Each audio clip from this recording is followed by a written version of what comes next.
السلام عليكم ورحمة الله وبركاته.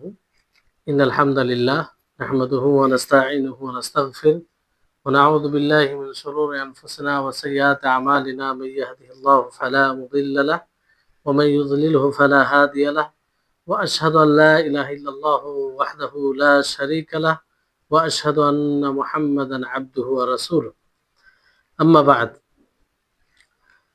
رب اشرح لي صدري ويسر لي أمري واحلل عقدة من لساني يفقهوا قولي. রব্বি জিদনি ইলমা, রব্বি জিদনি ইলমা। সম্মানিত আজকের ক্লাসে উপস্থিত সুপ্রিয় ভাই সকল ও সম্মানিতা বোন, সর্বপ্রকারে হামদ প্রশংসা সেই মহান আল্লাহ তাবারক ওয়া তাআলার জন্য, যিনি আমাদের সকলকে সুস্থ রেখেছেন এবং শেখুল ইসলাম ইবনে তাইমিয়া রাহিমাহুল্লাহ যে একটি অন্যতম বই আল আকিদাতুল ওয়াসিতিয়া, তা এই বইয়ের ক্লাসে উপস্থিত হওয়ার তৌফিক দিয়েছেন। তারপর আমাদের সকলে প্রাণ প্রিয় নবী করিম মুহাম্মদ মুস্তাফা সাল্লাল্লাহু আলাইহি সাল্লাম ওনার উপর অসংখ্য শান্তি ধারা বর্ষিত হোক। আল্লাহুম্মা সাল্লি আলাইহি, আল্লাহুম্মা বারিক আলাইহি।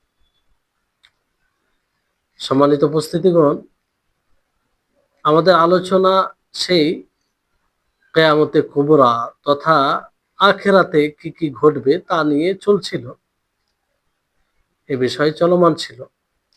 আমরা হিসাব নিকাশের ব্যাপারে জেনেছিলাম। আজকে যে অষ্টম বিষয় নিয়ে আলোচনা হবে সেটা যে কিয়ামতের সেই ময়দানে হাউজ, নবী সাল্লাল্লাহু আলাইহি সাল্লামকে হাউজ দেওয়া হবে। লেখক রাহিমাহুল্লাহ যে কথা বলেছেন যে ওয়াফি আরাসাতিল কিয়ামতি আল হাউদুল মাওরুদ লিন-নবী সাল্লাল্লাহু আলাইহি সাল্লাম, যে কিয়ামতের ময়দানে হাউজ পেশ করা হবে নবী সাল্লাল্লাহু আলাইহি সাল্লামের জন্য। আরাসাত, এটা আরাসার বহু বচন, আর প্রশস্ত জায়গাকে বলা হয়। উদ্দেশ্য হচ্ছে যে সব জায়গায় কিয়ামতের দিন মানুষ দণ্ডমান হবে, থাকবে। তো এই হাউজ মানে হচ্ছে, মূল অর্থ হচ্ছে যে পানি বদ্ধ হওয়া জায়গা। উদ্দেশ্য নবী সাল্লাল্লাহু আলাইহি সাল্লামের হাউজ। আর হাউজের ব্যাপারে কয়েকভাবে কথা বলা যায়, আলোচনা করা যায়। তার মধ্যে একটা হচ্ছে যে হাউজ, যে এই হাউজ যেটা এখন বর্তমান আমাদের সামনে বিদ্যমান, নবী করিম মুহাম্মদ সাল্লাল্লাহু আলাইহি সাল্লাম থেকে প্রমাণ রয়েছে।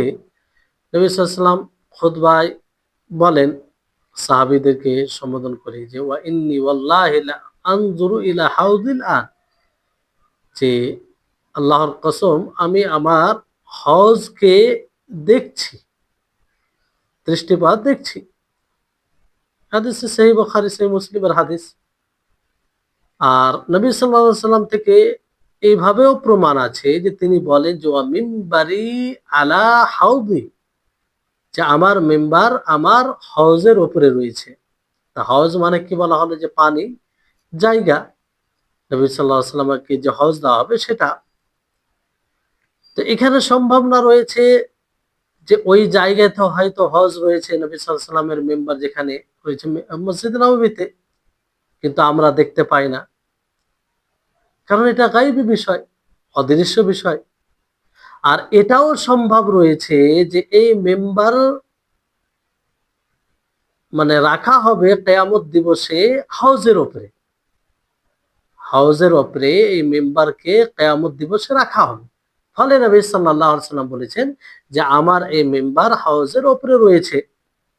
তো দুটোই সম্ভব না। তো যাই হোক, আল্লাহর নবী যেভাবে বলেছেন সেভাবে আমরা ঈমান আনবো। কারণ যদি আমাদের বিবেকে এরকম বলে যে এটা কি করে হয়, তো সেই দিকে আমরা গুরুত্ব দেব না।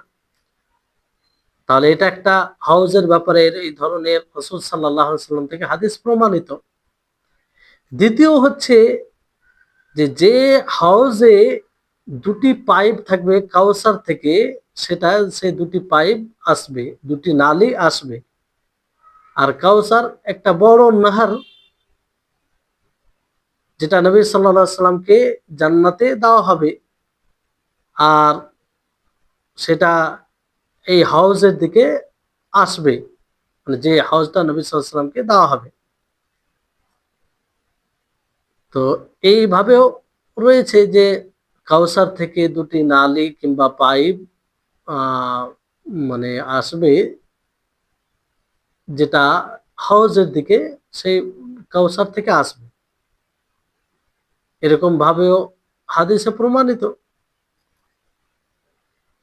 সেই মুসলিম আরো হাদিসে রয়েছে। তৃতীয় বিষয় হচ্ছে যে এই হজ কখন হবে?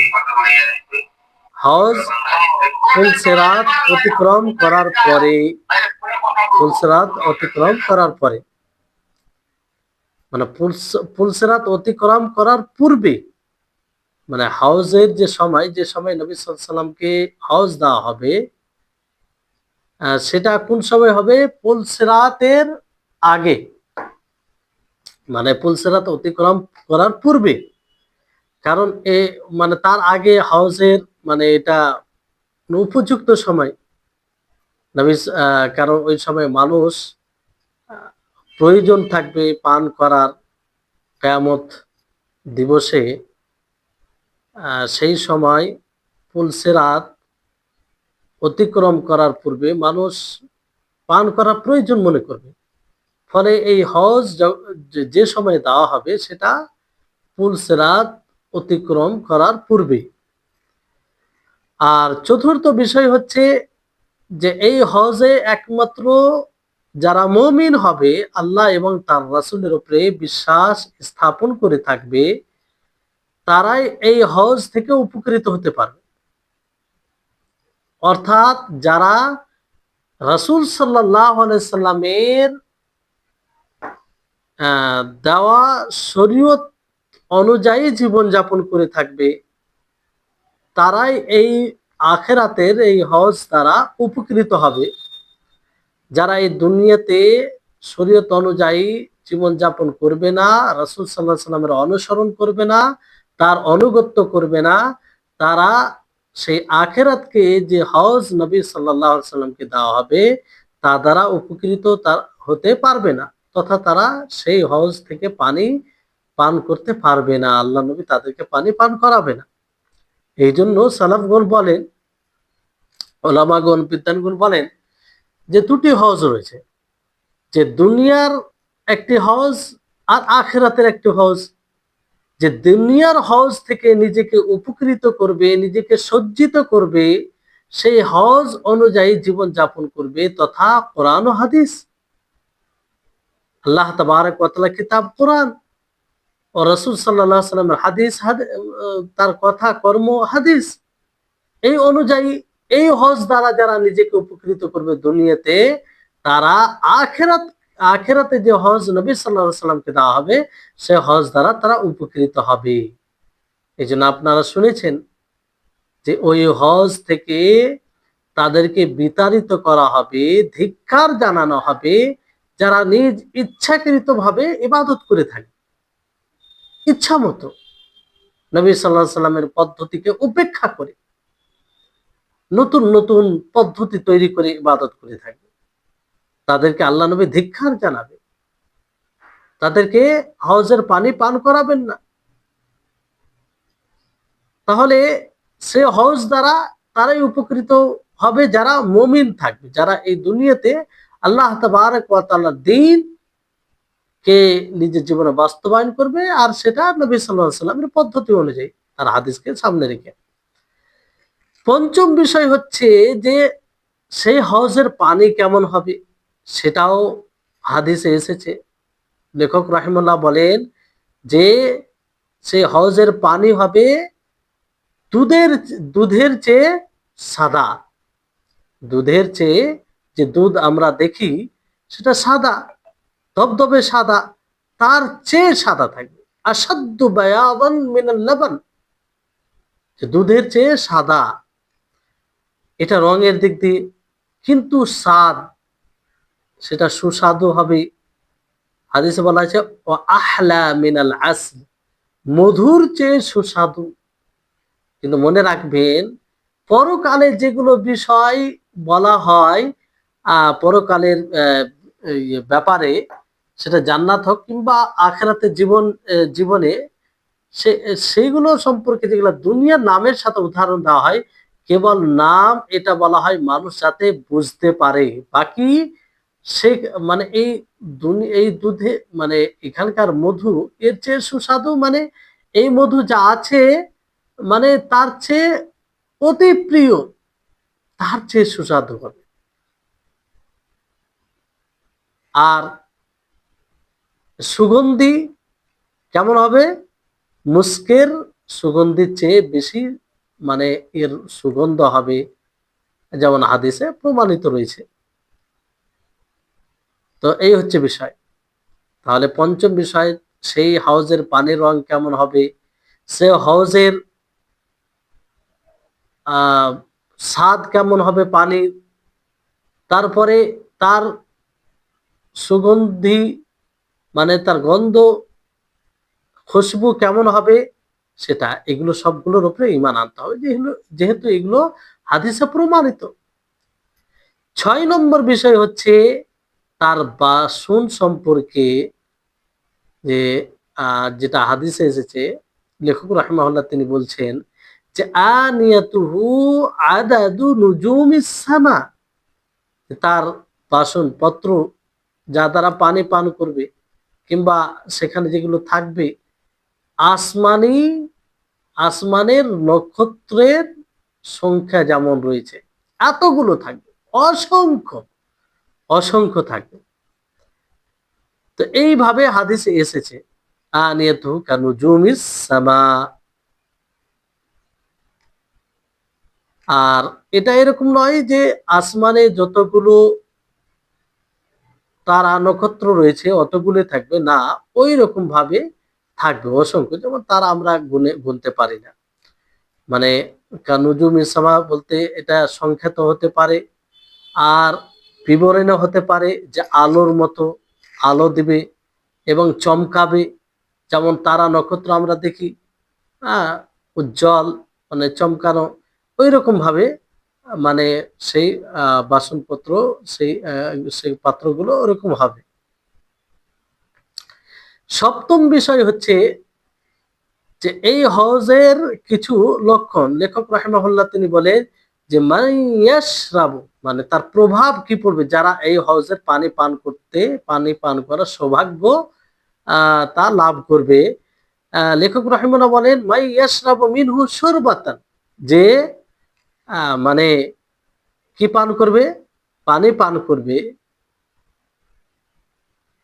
লা ইয়াদমাউ বাদাহা আবাদান, তারপরে সে পিপাসার্ত হবে না। তাহলে এমনকি পুল সেরাতের ওপরেও, সেরাত যেটা অতিক্রম করবে তার উপরে ও পিপাসার্ত হবে না এবং তারপরে হবে না।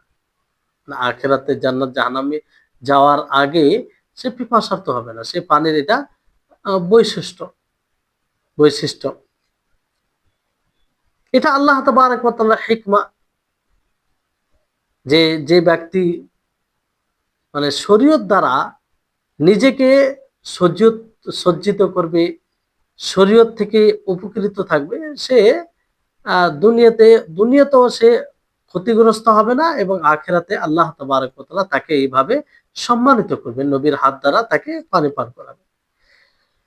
অষ্টম বিষয় হচ্ছে যে এই হজের কতটুকু জায়গা, পরিমাণটা কত, এই ব্যাপারে যেটা হাদিসে এসেছে যে তুলহু শাহরুন, যে তার লম্বা হবে 1 মাস, যতদিন চলা যায়, যতদূর চলা যায়, আর দুহু শাহরু, আর চওড়া হবে 1 মাস, যতদূর যাওয়া যায়। তাহলে কত বড় চিন্তা করো। তাহলে এটা থেকে স্পষ্ট হয় যে গোল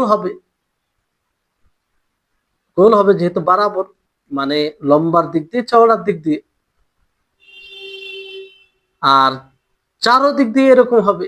এমনটা নয় যে এক দিক দিয়ে এরকম হবে যে এক মানে এক মাস অতিক্রম যতদূর করতে পারবে লম্বার দিক দিয়ে, আহ একদিক দিয়ে তা নয়, সব দিক দিয়ে এরকম হবে। তো গোল হবে। আর এটা মানে বোঝা যাবে নবী সাল্লাল্লাহু আলাইহি সাল্লামের জীবদ্দশায় তখন যে 1 মাস চলতে পারত ওই অনুযায়ী বুঝতে হবে। 1 মাস যে স্বাভাবিক উট অভ্যাসগতভাবে যে উটগুলি চলে অতিক্রম করে কতদূর চলতে পারবে 1 মাসে? 1 মাস যতদূর চলতে পারবে অতটা কি হবে? চওড়া হবে এবং লম্বা হবে। তাই হচ্ছে। এগুলো সবগুলোর উপরে ঈমান নিয়ে আসতে হবে। মানে একটা, একটা করে বলা হচ্ছে যে সবগুলো হাদিসে প্রমাণিত বিশুদ্ধ হাদিস দ্বারা সবগুলোর উপরে ঈমান নিয়ে আসতে হবে।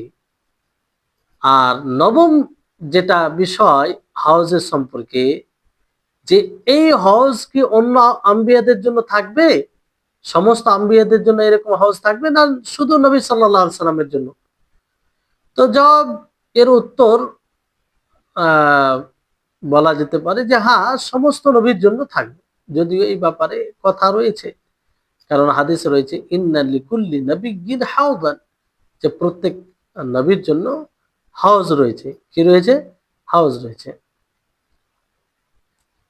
এই হাদিসের উপরে কিছু কালাম রয়েছে। আল্লামা আলবানী হাদিসকে সঠিক বলেছেন। যাই হোক, সমস্ত তুরুক সামনে রেখে। তো এখান থেকে এটা স্পষ্ট হয় যে সবগুলো নবীর জন্য হজ রয়েছে। আর এটা আল্লাহ তাবারক ওয়া তাআলা হিকমত, তার ইনসাফ, যে নবী সাল্লাল্লাহু আলাইহি সাল্লামের জন্য যেমন হজ রয়েছে আর তার উপরে যারা ঈমান এনেছে তারা অবশ্যই সেই হজ দ্বারা উপকৃত হবে। সে হজের পানি পান করবে নবী সাল্লাল্লাহু আলাইহি সাল্লামের মাধ্যমে। অনুরূপভাবে সমস্ত নবীর জন্য হজ হবে। আর যারা সেই নবীগণের উপরে ঈমান এনেছে তারা সেই হজ থেকে উপকৃত হবে। কিন্তু নবী করিম মুহাম্মদ সাল্লাল্লাহু আলাইহি ওয়াসাল্লামের হজ সবচেয়ে বড় হজ হবে। আহ, আর সব দিক দিয়ে তার বিশেষত্ব থাকবে অন্য হজের তুলনায়। তো এই হচ্ছে বিষয়। তা আমরা যদি এইভাবে হাউজের ওপরে ঈমান নিয়ে আসি তাহলে একটা তার প্রতি আগ্রহী হবে আর সেইভাবে আমরা আমল করব। কারণ আপনাদেরকে বলা হলো মধ্যে একটি কথা, যে আমরা তখনই সেই হজ দ্বারা উপকৃত হতে পারবো, পানি পান করার সৌভাগ্যতা লাভ করতে পারবো যখন আমরা নবী সাল্লাল্লাহু আলাইহি সাল্লামের ছেড়ে যাওয়া হজ যেটা দুনিয়াতে রয়েছে তা দ্বারা আমরা নিজেকে উপকৃত করব। সেটা কি? তার আদর্শ। হ্যাঁ, তিনি যে কোরআন ও হাদিসকে, হাদিস ছেড়ে গেছেন, কোরআন আল্লাহ তাআলা যেটা নাযিল করেছেন, যেটার ব্যাখ্যা বিশ্লেষণ নবী সাল্লাল্লাহু আলাইহি ওয়াসাল্লাম করেছেন, সেটা দ্বারা যখন আমরা উপকৃত হব তখন কি হবে? আখিরাতের হজ দ্বারা, আখিরাতে যে হজ দেওয়া হবে সেটা দ্বারা উপকৃত হব। এবার চিন্তা করুন যে ওই সময় পিপাসার্ত, সকলেই অস্থির, মানে খুব জটিল অবস্থা হবে, খুব জটিল অবস্থা। ওই মুহূর্তে পানির প্রয়োজন পড়বে, প্রবল পানির প্রয়োজন পড়বে। সেই সময় যদি আপনি সেই হাউজের পানি পান করা, তাও ফের আমাদের সৈয়দুল আম্বিয়া, তার মাধ্যমে কত বড় খুশির বিষয় হবে, আনন্দের বিষয় হবে। জটিলতা দূর কিভাবে হবে, কি একটা শান্তি অনুভব করবে। কিন্তু যারা এই হজ থেকে বঞ্চিত হবে, একবার চিন্তা করুন কি অবস্থা হবে। সেখান থেকে একটা সংকেত যে আগামী যেগুলো অবস্থা রয়েছে সেটাও বড় ভয়াবহ, সে বুঝতে পারবে।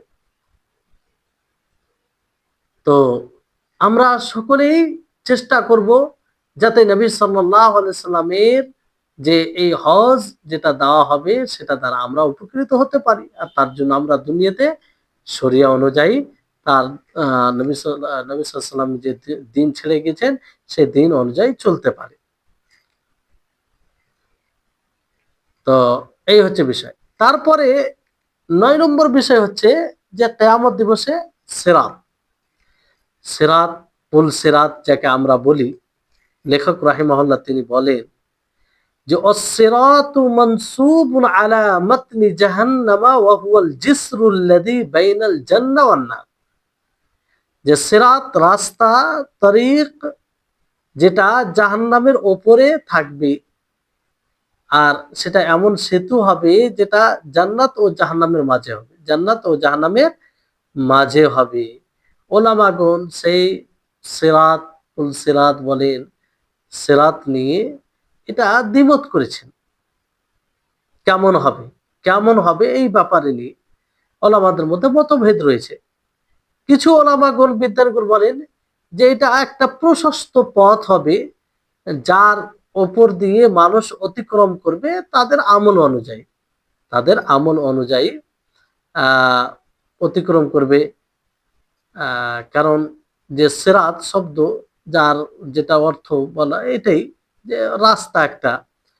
রাসূল সাল্লাল্লাহু আলাইহি সাল্লাম তিনি খবর দিয়েছেন যে সেটা মানে পিচ্ছিল হবে, কাঁটাযুক্ত হবে, এরকম ভাবে বলা হয়েছে।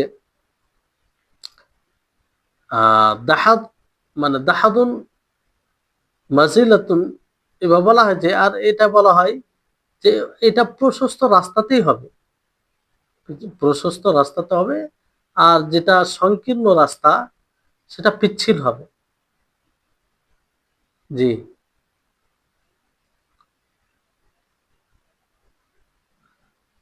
আহ যাই হোক, প্রশস্ত রাস্তা হবে।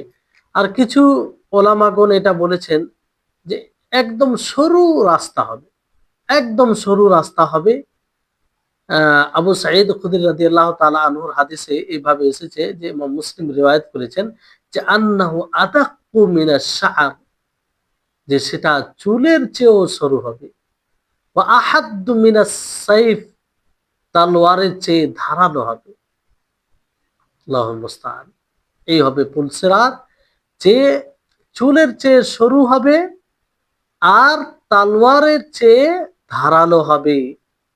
তো এর উপরে প্রশ্ন স্বাভাবিকভাবে চলে আসে যে তার উপর থেকে ফের অতিক্রম করা কেমন করে সম্ভব হবে? চুলের চেয়ে সরু আর তালোয়ারের চেয়ে ধারালো, কিভাবে পার হতে পারবে? তো আমরা এক কথায় এর পূর্বেও বলা হয়েছে যে আখিরাতের বিষয়কে আমরা দুনিয়ার বিষয়ের উপরে অনুমান করতে পারি না।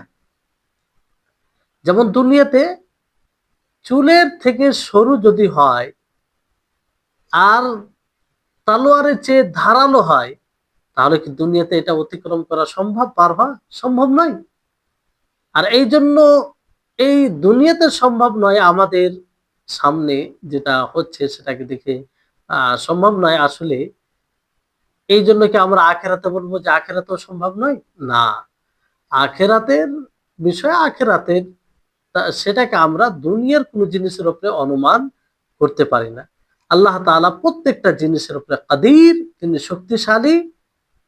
হ্যাঁ, আমরা জানি না যে কিভাবে মানুষ অতিক্রম করবে, কিভাবে মানুষ এই রাস্তায় একত্রিত হবে, হ্যাঁ, সবাই মানে কিভাবে অতিক্রম করবে, আমরা এটা জানি না। কিংবা এই রাস্তায় কি সবাই একসাথে পার হবে, না এক এক করে পার হবে, এটাও আমরা জানি না। তো এক কথায় যেভাবে এসেছে হাদিসে আমরা ঈমান আনবো। দুনিয়ার কোনো জিনিসের উপরে কাজ করতে পারি না। দুনিয়াতে চুলের থেকে সরু যদি হয় আর পাথর থেকে তালোয়ার থেকে ধারালো হয়, পার হওয়া সম্ভব নয়। এইজন্য আমরা আখিরাতের বিষয়ে এটা বলতে পারি না যে এটা সম্ভব নয়। না, আল্লাহ তাআলা কাদির, সেই সময় আল্লাহ তাআলা ঐরকম এটা সম্ভব করবেন। আল্লাহর কাছে কোনো জিনিস অসম্ভব নয়। অসম্ভব বলতে আল্লাহর কাছে কিছু নেই।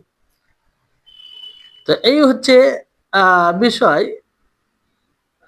মানুষ দুটোর মধ্যে একটা, যাই হোক, মানে দুই দিকেই কথা আম রয়েছে। তো আমরা এক কথায় যেভাবে হাদিস এসেছে তার উপরে ঈমান নিয়ে আসবো। তারপরে লেখক রাহিমাহুল্লাহর কথা যে মানসুবুন আলা মাতনি জাহান্নাম, অর্থাৎ জাহান্নামের উপরে, জাহান্নামের উপরে এই হবে সিরাত। হাদিসে বলা হয়েছে, কিংবা লেখক রাহিমাহুল্লাহ বলেন যে ইয়ামুরু আলাইহিন নাস আলা কদরি আমালিহি, যে তার উপরে মানুষ নিজের আমল অনুযায়ী অতিক্রম করবে, পার হবে। ফামিনহুম মাইয়ামুররু কালামহিল বাসার, তাদের মানুষের মধ্যে কিছু মানুষ চোখের পলকের মতো পার হয়ে যাবে। চোখের পলক যেমন কতক্ষণ লাগে, এইরকম ভাবে পার হয়ে যাবে। ওয়া মিনহুম মান ইয়ামুররু কাল বারক, আর মানুষের মধ্যে কিছু মানুষ বিজলি কারেন্টের মতো পার হবে। ওয়া মিনহুম মান ইয়ামুররু কার রিহ, আর কিছু মানুষ হাওয়ার মতো পার হবে, হাওয়া। আর ওয়া মিনহুম মান ইয়ামুররু কাল ফারাসিল জাওয়াদ, আর কিছু মানুষ অতি দ্রুত যে ঘোড়া চলে সেই ঘোড়ার মতো পার হবে। ওয়ামিনহুম মান ইয়ামুররু কারিকাবিল ইবিল, আর কিছু মানুষ উটের সওয়ারির মতো চলবে, উট যেমন ভাবে চলে সেই মতো অতিক্রম করবে। ওয়ামিনহুম মান ইয়াদু আদওয়ান, আর কেউ দৌড়ে দৌড়ে পার করবে, দৌড়ে দৌড়ে পার হয়ে যাবে। ওয়ামিনহুম মান ইয়ামশি মাশিয়ান, আর মানে কিছু লোক হেঁটে হেঁটে পার হবে। ওয়ামিনহুম মান ইয়াজহাফু জাহফান, আর কিছু মানুষ হামাগুড়ি দিয়ে পার হবে। আর এইভাবে কিছু মানুষ পার হবে, জাহান্নামে পড়বে। আর এটা এমন মানে সেতু থাকবে যার উপরে হোক থাকবে, হোক বিশিষ্ট। মানুষ তার আমল অনুযায়ী হোকে আটকে যাবে। হাদিসে অন্য আছে যে কোনোভাবে কেউ পার হবে, আহত হয়ে কেউ পার হবে, কেউ পার হতে পারবে না। তো মানুষ পার হবে তো মুমিনরা পার হয়ে যাবে, মুমিনরা পার হয়ে যাবে। আর কাফেররা পার হতে পারবে না, জাহান্নামে পড়ে যাবে তারা। আমল অনুযায়ী, যে এই জন্য বলা হয়েছে আমল অনুযায়ী, যার যেরকম আমল থাকবে। কারো আমল খুবই ভালো থাকবে তো চোখের পলকের মতো, কেউ কারেন্টের মতো, আহ, কেউ মানে কারেন্টের মতো, কেউ হাওয়ার মতো। আর হাওয়াটাও দ্রুত চলে, হাওয়া বলতে যে হাওয়াটা চলে সেটা উদ্দেশ্য। আর মানে যেটা স্বাভাবিক এতে জানা যায় যে হাওয়া যেটা চলে ১ ঘন্টায় মোটামুটি ১৪০ মিল, ১৪০ মিল অনেকটা ১ ঘন্টা। আর ঘোড়ার মতো কেউ পার হবে, কেউ উটের সওয়ারির মতো পার হবে, কেউ আবার দৌড়ে পার হবে, কেউ হেঁটে পার হবে, কেউ হামাগুড়িতে পার হবে, কেউ বসে বসে কোনোভাবে পার হবে। তো কেউ মানে প্রত্যেকেই পার হবে, মুমিন যারা হবে তাদের এই অবস্থা হবে। মুমিনদের এই অবস্থা যে এইভাবে কোনোভাবে পার হবে। আর এটা মানুষের মানে ইচ্ছা ছাড়াই হবে, মানে ইচ্ছা ছাড়াই হবে। কারণ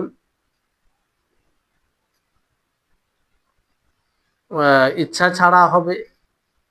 আর কারণ তার আমল অনুযায়ী এটা পার করতে পারবে, আমল অনুযায়ী পার করতে পারবে। সেটা শরীয়তকে পার্থিব জীবনে কিভাবে বাস্তবায়ন করেছে সেই অনুযায়ী পার হবে। তো যার যে দুনিয়াতে ভালোভাবে শরীয়তকে বাস্তবায়ন করেছে, আল্লাহ তাআলা কবুল করেছেন, সে অতি দ্রুত পার হবে। আর কেউ তার চেয়ে কেউ কম আস্তে আস্তে পার হবে, কেউ ধীমে ধীমে পার হবে। তো এইভাবে পার হবে। যে যেমন ভাবে দুনিয়াতে আমল করেছে ঠিক সেইভাবে সেখানে সে অতিক্রম করবে। মানে যেমন আমল করবে তেমন আল্লাহ তাআলা তাকে বদলা দেবে। আর যেটা বলা হয়েছে যে ওয়ামিনহুম মান ইউখতাফ, অর্থাৎ দ্রুতভাবে নেওয়া হবে। যে মানে সেতুতে হোক বিশিষ্ট থাকবে, হোক থাকবে, আটকে যাবে এরকম, কিন্তু আমলের কারণে পার হয়ে যাবে। আর শেষ পর্যায়ে জাহান্নামে পড়বে। কারা পড়বে জাহান্নামে? যারা গুনাহগার হবে, যারা গুনাহগার হবে তারাও পড়বে। আর কাফের যারা হবে তারাও পড়বে। কিন্তু কাফের যারা পড়বে তাদের জন্য আযাব মানে কঠিন হবে। কঠিন, সেটা পড়াটা কঠিন হবে, কষ্টকর হবে। কিন্তু মুমিনদের জন্য সেরকম হবে না। এজন্য কিছু বিদ্বানগণ বলেছেন যে এটা মানে যারা পড়বে, মুমিনদের মধ্যে যারা পড়ে যাবে তাদের জন্য সেই জাহান্নামের আগুন ঠান্ডা হয়ে যাবে। ইব্রাহিম আলাইহিস সালামের উপরে যেমন ঠান্ডা হয়েছিল কিন্তু আসলে বাহ্যিক হিসাবে দেখা যাচ্ছে যে না, বাহ্যিক হিসাবে এটা দেখা যাবে না। সেটা মানে গরম থাকবে, যন্ত্রণাদায়ক থাকবে, কিন্তু কাফিরদের মতো হবে না। কারণ গুনাহগারও তো সেখানে পড়বে। তো গুনাহগার যারা পড়বে, পাপী যারা পড়বে, তারা তো আর ওই মতো কষ্টের সম্মুখীন হবে না যে মতো কাফেরেরা হয়। তো একেকজনের তুলনায় সেটা কঠিন হবে, আবার একজনের তুলনায় একটু কম কঠিন হবে। কাফেররা হবে সেটা জ্বলন্ত প্রজ্বলিত আগুন, বেশি কষ্টকর হবে। কিন্তু গুনাহগার যারা পড়বে তাদের জন্য সেটা জাহান্নামের জায়গা, যেহেতু কষ্টের জায়গা, কিন্তু তাদের তুলনায় কম কম মানে গরম থাকবে, মানে জ্বলন্ত তাদের তুলনায় কম থাকবে এক কথায়। যেমন হাদিসে এসেছে প্রমাণিত যে সাজদার যেগুলো জায়গা সেগুলো আগুনে স্পর্শ করবে না। নবী সাল্লাল্লাহু আলাইহি ওয়াসাল্লাম থেকে প্রমাণিত। তিনি বলেন, সহিহ বুখারী সহিহ মুসলিমে রয়েছে যে ওয়াফিল জাব ওয়াহিয়াল জাবহাতু ওয়াল আনফু ওয়াল কাফান ওয়া রুকবাতান ওয়া আতরাফুল কাদামাইন। এগুলো জাহান্নামে পড়বে না যারা সাজদা করে থাকবে, যারা সাজদা করে থাকবে। কারণ সাজদা করতে গিয়ে কপাল, নাক, ২ হাত এবং ২ হাঁটু আর ২ পা জমিনে স্পর্শ করে থাকে, জমিনে স্পর্শ করে থাকে। ফলে এগুলো জাহান্নামে জ্বলবে না। তো যারা সেই সিরাত পুল সিরাত অতিক্রম করে নেবে তারা জান্নাতে যাবে। তারা কোথায় যাবে? জান্নাতে যাবে। তো এই যে এর উপরে ঈমান, যদি আমরা এইভাবে ঈমান নিয়ে আসি, তাহলে স্বাভাবিক একটা ভয় আসবে। আমরা দুনিয়াতে চলবো চিন্তা ভাবনা করে। কারণ পুলসেরাত যে অতিক্রম করবে আমল অনুযায়ী, এটা কারো শক্তি কিংবা কারো কোনো অন্য কোনো বিষয়ের মাধ্যমে এটা পার হয়ে যাবে তা নয়। আলা কাদরি আহমাল, মানে আমল অনুযায়ী।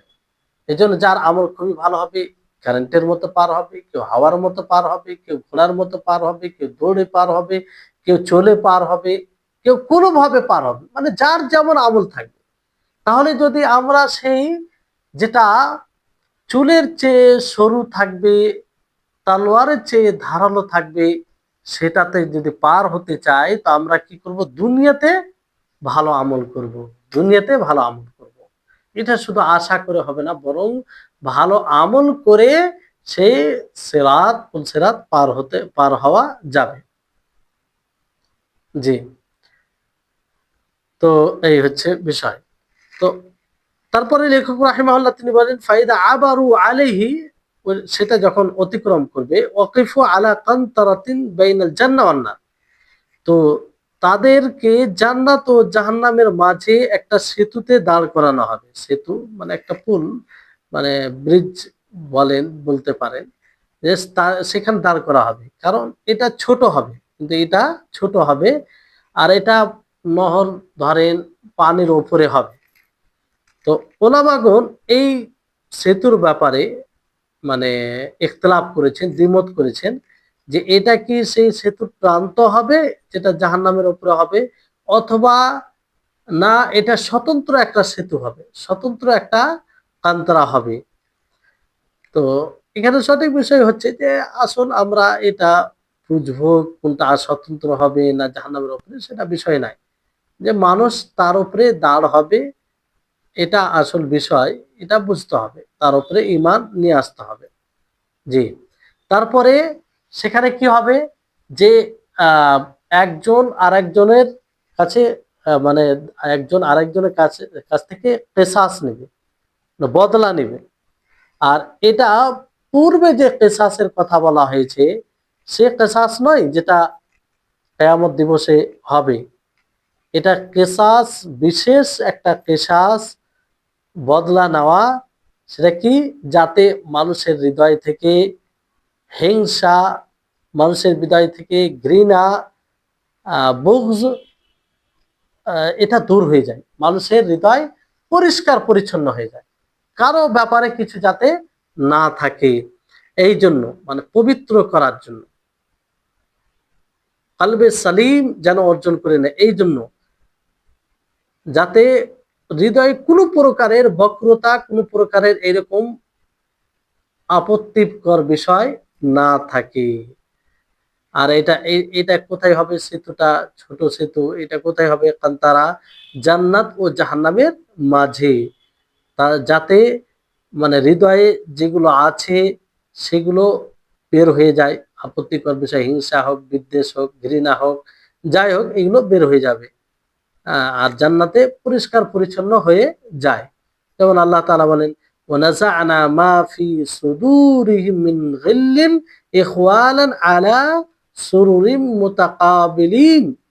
যা আমি বের করে দিলাম যা তাদের হৃদয়ে ছিল, হিংসা, বিদ্বেষ, যাতে তারা ভাই ভাই হয়ে সামনাসামনি খুশি খুশি বসতে পারে। দেখুন, তাহলে এটা হিকমা একটা, যে হৃদয়ে কারো কিছু থাকবে না। আজকে আমরা কারো প্রতি হিংসা, কাউকে ঘৃণা, বিভিন্ন রকম এরকম হয়ে থাকে, কারণ অন্তরে এটা থাকে। অন্তরে এটা থাকে, ফলে তার বহিঃপ্রকাশ দেখা যায়, অনেক সময় হয়। তো তারপরে লেখক রাহিমাহুল্লাহ তিনি বলছেন যে ফাইদা হুযিবু ওয়া নুক্কু উযিনা লাহুম ফি দুখুলিল জান্নাহ। যখন তাদেরকে সাফ করে দেওয়া হবে, মুহাজ্জাব হয়ে যাবে, পরিষ্কার পরিচ্ছন্ন হয়ে যাবে, তাদের হৃদয়ে কিছু থাকবে না, তখন তাদেরকে জান্নাতে প্রবেশের জন্য অনুমতি দেওয়া হবে। এভাবে হাদিসে এসেছে, জি, সহিহ বুখারীতে রয়েছে।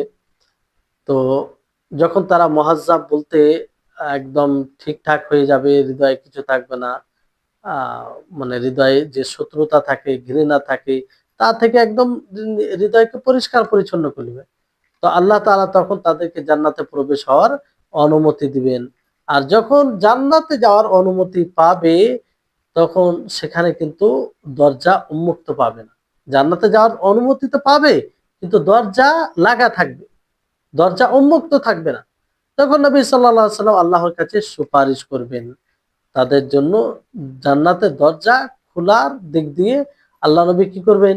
সুপারিশ করবেন, যেটা শাফাতের আলোচনায় আসবে। তো এই হচ্ছে বিষয়। তো সিরাত পার করার পরে আরেকটি কান্তারা থাকবে, যেখানে আল্লাহ তাবারক ওয়া তাআলা পরিষ্কার পরিচ্ছন্ন করে দিবে, যাতে জান্নাতে যাওয়ার পূর্বে কোনো প্রকারের হৃদয়ে ঘৃণা, হিংসা, বিদ্বেষ, শত্রুতা, এগুলো কিছুই না থাকে। এগুলো কিছুই না থাকে, আর জান্নাতে একদম পরিষ্কার পরিচ্ছন্ন হয়ে যায়। তারপরে 10 নম্বর বিষয় হচ্ছে যে জান্নাতে প্রবেশ করা। জান্নাতে প্রবেশ করবে, লেখক রাহিমাহুল্লাহ তিনি কি বলেন, ওয়া আউয়ালু মান ইস্তাফতিহু বাবাল জান্নাহ মুহাম্মদ সাল্লাল্লাহু আলাইহি ওয়াসাল্লাম। সর্বপ্রথম যিনি জান্নাতের দরজা খুলতে বলবেন, খোলা চাইবেন, তিনি কে?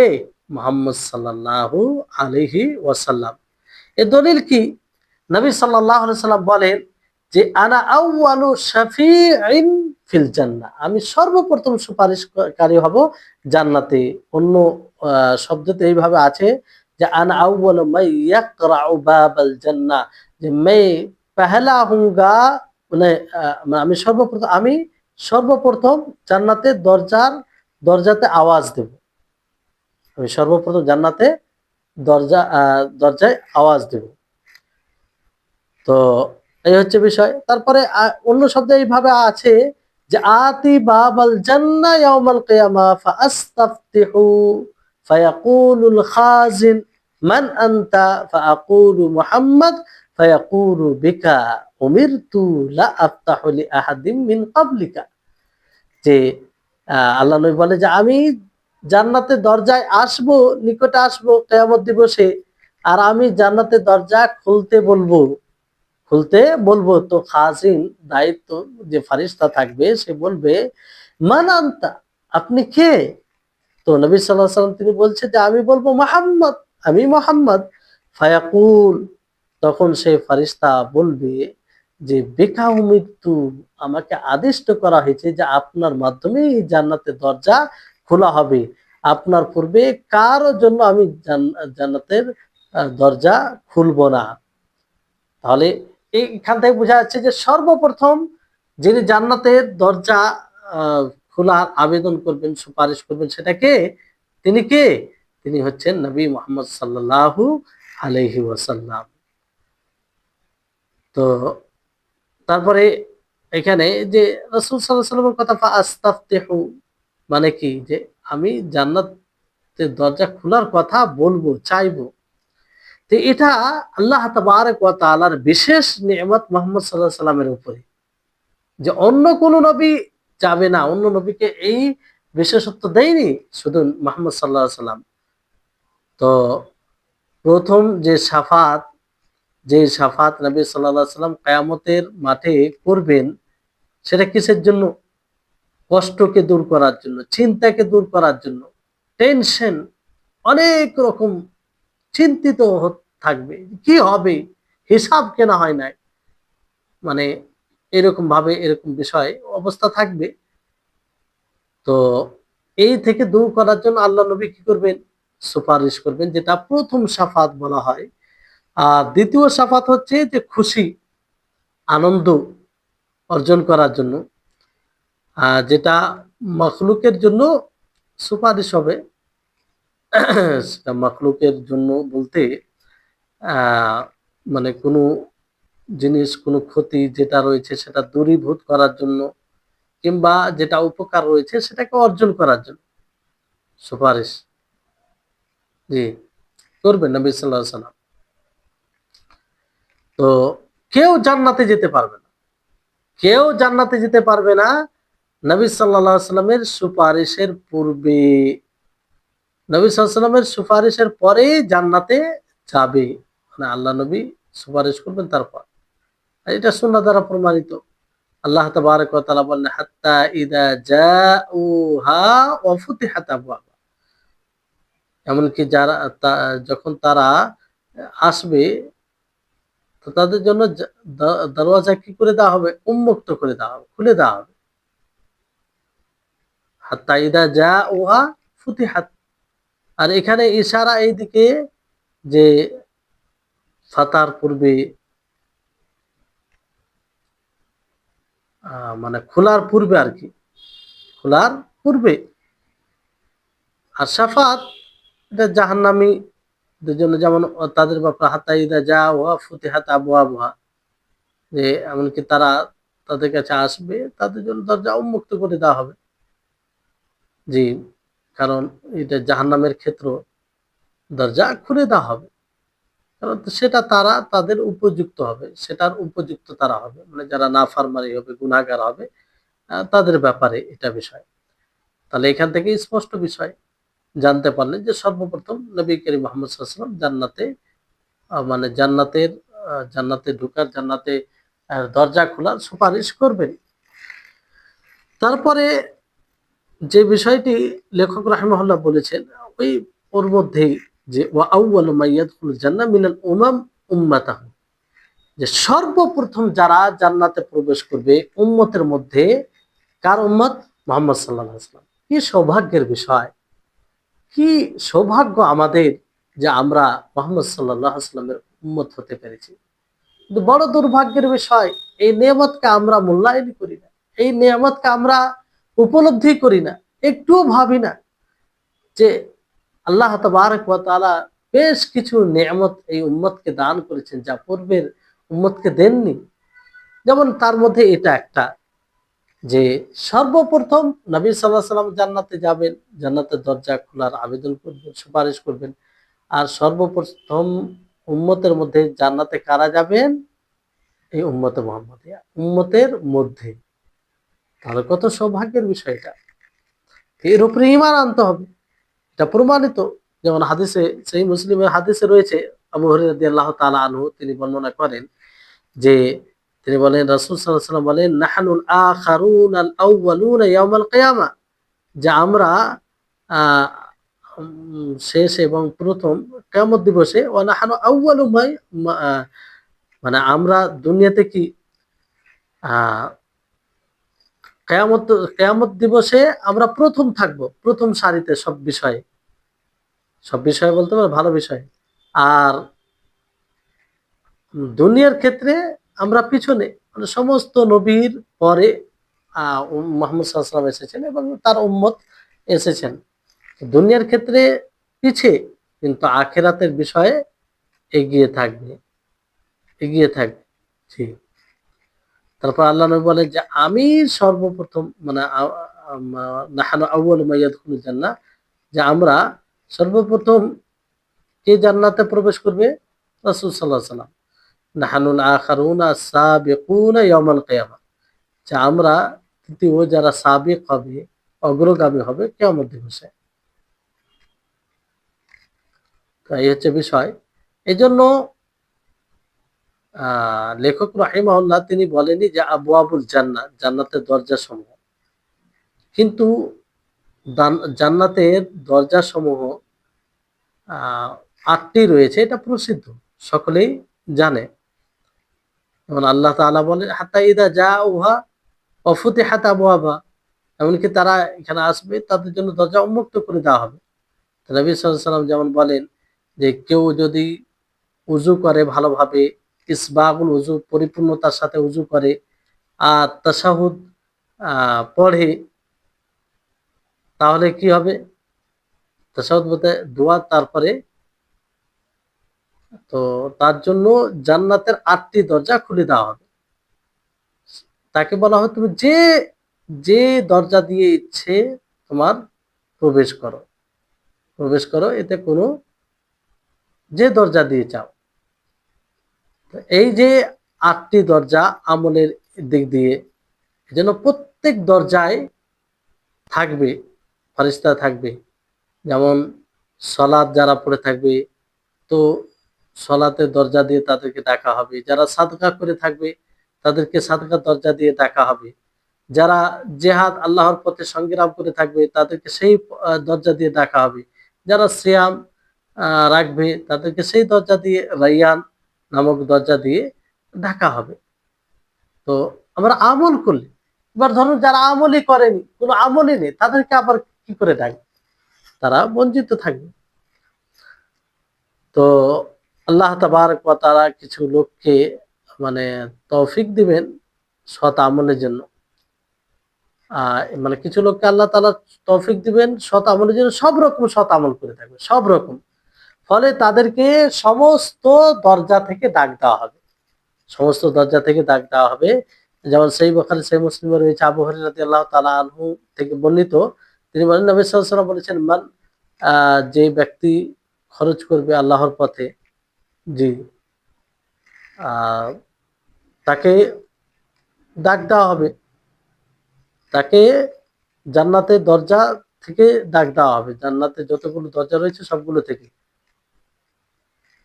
আর আবু বকর রাদিয়াল্লাহু তাআলা আনহু তিনি একবার জিজ্ঞাসা করেন নবী সাল্লাল্লাহু আলাইহি ওয়াসাল্লামকে যে বিআবি আনতা ওয়া উম্মি, যে আমার বাপ, আমার বাপ মা আপনার উপরে কুরবান হোক হে আল্লাহর রাসূল, মা আলা মান দুইয়া মিন তিলকাল আবওয়াব মিন দারুরা, যে সমস্ত দরজা থেকে ডাক দিবে এমন কি কেউ নেই? এমন কি কেউ আছে যাকে সমস্ত দরজা থেকে ডাক দেওয়া হবে? জান্নাতে ৮টি দরজা আছে, ৮টি গেট আছে, তো ৮টি গেট থেকে ডাক দেওয়া হবে। সে কে? তখন তিনি বলেন ওয়া আরজু আন তাকুনা মিনহুম, যে আমি আশা করি তুমি তাদের মধ্যে হবে। মানে আবু বকর রাদিয়াল্লাহু তাআলা আনহুকে বলতে চাইলেন যে তুমি তুমি এমন এক ব্যক্তি হবে যে জান্নাতের ৮টি দরজা দিয়ে ডাকা হবে তোমাকে। সলাতের দরজা, সিয়ামের দরজা, সাদকার দরজা, জিহাদের দরজা, সব রকম। তাহলে আবু বকর এখান থেকে আবু বকর রাদিয়াল্লাহু তাআলা আনহুর ফজিলত প্রমাণ হচ্ছে যে তিনি সব রকম আমলে এগিয়েছিলেন, ফলে সমস্ত দরজা থেকে ডাকা হবে। তারপরে যে দরজাগুলো আমল হিসেবে হবে, যেটা স্বাভাবিক বোঝা যাচ্ছে, যে যেমনটা আমল করবে তেমনটা হবে।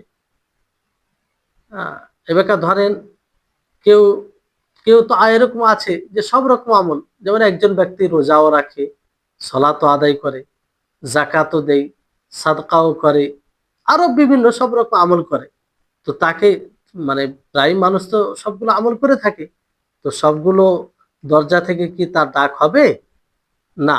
আসলে যে যেটা বেশি ইবাদত করে, যেমন সবগুলো করে ঠিক আছে, কিন্তু তার মধ্যে বেশি কোনটা ইবাদত করে, কেউ যদি সলাৎ নিয়ে বেশি সক্রিয় হয় তো সলাতের বাব থেকে ডাকা হবে। কেউ যদি সিয়াম নিয়ে বেশি সক্রিয় হয় তাহলে সেটা সেই দরজা থেকে ডাকা হবে। আসল বিষয় এটা যে যেই হচ্ছে আসল বিষয় কি, যে যেটা যে আমল করবে সেই ভিত্তিতে তাকে ডাকা হবে। জি। এবার ধরেন এমন প্রচলিত জায়গায় পৌঁছে গেছে, যেমন আবু বকর রাদিয়াল্লাহু তাআলা আনহু, তার ব্যাপারে আল্লাহ নবী কি বললেন, যে আমি আশা করছি তুমি তাদের অন্তর্ভুক্ত হবে, মানে তোমাকে সমস্ত দরজা থেকে ডাকা হবে, ডাকা হবে। জি। তো এই হচ্ছে বিষয়। তা আপনারা আশা করি বুঝতে পেরেছেন। আ যদি কোনো বিষয় অস্পষ্ট থাকে অবশ্যই জিজ্ঞাসা করবেন আ ক্লাস শেষ হওয়ার পরে। তো এখান থেকে আজকে ইতি করছি। ইনশাআল্লাহ ফের আগামী ক্লাসে আলোচনা হবে শাফাত নিয়ে। আ ওটাও গুরুত্বপূর্ণ। এগুলো সবগুলোই গুরুত্বপূর্ণ আলোচনা।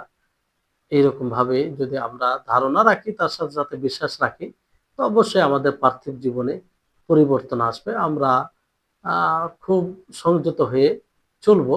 কারণ আমরা বিশ্বাসী কোরআন হাদিসে। তো কোরআন হাদিসে যেমন আমরা হজের ব্যাপারে শুনলাম। তো হজ দ্বারা তখনই আমরা উপকৃত হতে পারবো যখন আমরা কি করব?